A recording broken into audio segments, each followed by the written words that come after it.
Applying Mulch, a guide to enhancing your garden.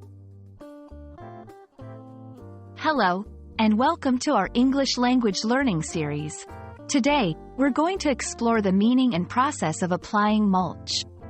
This is a common practice in gardening, and understanding it can enhance not only your language skills but also your knowledge of everyday activities. Let's dig in.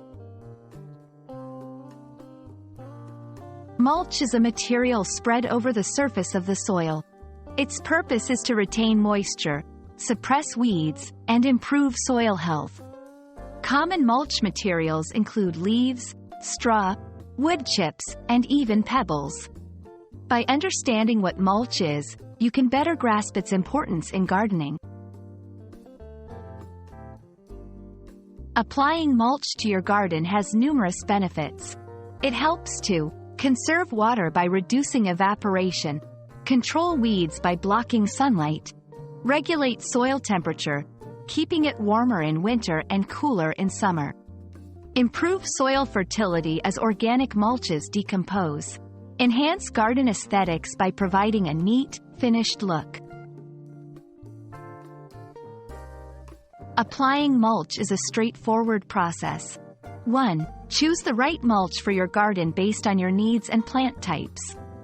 2. Prepare the area by clearing weeds and loosening the soil. 3. Spread the mulch evenly, keeping it a few inches away from plant stems. 4. Maintain the mulch layer by adding more as it decomposes or shifts. When applying mulch, avoid these common mistakes. Over-mulching, which can suffocate plants. Using contaminated materials, which can introduce diseases. Ignoring local pests that may be attracted to certain types of mulch. We hope this video has been informative and helpful in understanding the process and benefits of applying mulch. Remember, gardening is not just about plants, it's also about caring for the soil. Happy gardening, and see you in our next English language learning adventure.